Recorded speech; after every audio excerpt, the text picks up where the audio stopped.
Morning grade R's and grade 1s. So I read to you from the Gruffalo last week, so I thought I would read to you from the Gruffalos Child today. So remember the Gruffalo, the mouse went through the woods and he tricked everybody into being scared of the Gruffalo, and then he tricked the Gruffalo into thinking that everybody was scared of him, right? So now this is the Gruffalo telling the story to his child. So watch and see what happens. The Gruffalo said that no Gruffalo should ever set foot in the deep dark wood. Why not? Why not? Because if you do, the big bad mouse will be after you. I met him once, said the Gruffalo. I met him a long, long time ago. What does he look like? Tell us, Dad. Is he terribly big and terribly bad? I can't quite remember, the Gruffalo said. Then he thought for a minute and scratched his head. The big bad mouse was terribly strong, and his scaly tail was terribly long. His eyes were like pools of terrible fire, and his terrible whiskers were tougher than wire. One snowy night, when the Gruffalo snored, the Gruffalo's child was feeling bored. The Gruffalo's child was feeling brave, so she tiptoed out of the Gruffalo cave. The wind the snow fell fast, and the wind blew wild. Into the woods went the Gruffalo's child. That's a naughty Gruffalo's child. We never ever sneak out of our house. A trail in the snow. Whose is this trail, and where does it go? A tail poked out of a log pile house. Could this be the tail of the big bad mouse?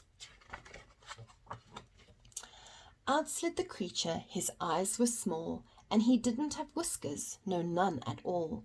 You're not the mouse, not I, said the snake, but he's down by the lake, eating Gruffalo cake. The snow fell fast, and the wind blew wild. I'm not scared, said the Gruffalo's child. Marks in the snow. Whose are these marks, and where do they go?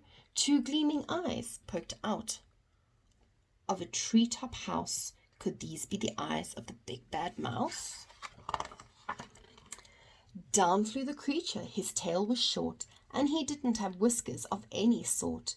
You're not the mouse, to who? Not I, but he's somewhere nearby, eating Gruffalo pie. The snow fell fast, and the wind blew wild. I'm not scared, said the Gruffalo's child. Tracks in the snow. Who is this track, and where does it go? Whiskers at last, and an underground house. Could this be the home of the big bad mouse? Out slunk the creature, his eyes weren't fiery, his tail wasn't scaly, and his whiskers weren't wiry. You're not the mouse, oh no, not me, he's under a tree drinking Gruffalo tea. It's all a trick, said the Gruffalo's child, as she sat on a stump where the snow lay piled. I don't believe in the big bad mouse. But here comes a little one out of his house. Not big, not bad, but a mouse at least. You'll taste good for a midnight feast. Wait, said the mouse. Before you eat, there's a friend of mine you ought to meet. If you let me hop onto a hazel twig, I'll beckon my friend so bad and big. The Gruffalo's child unclenched her fist. The big bad mouse, so he does exist. The mouse hopped onto a hazel tree and beckoned and said, just wait and see.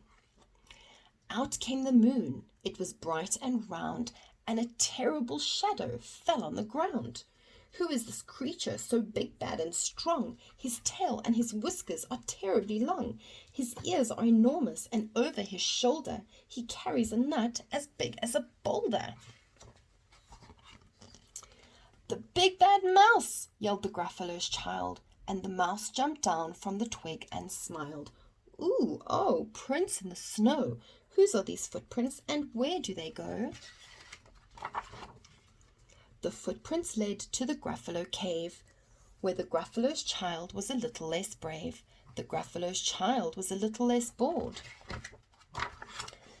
And the Gruffalos snored and snored and snored. Okay, guys, I hope you enjoyed that. If you want another story, just let me know.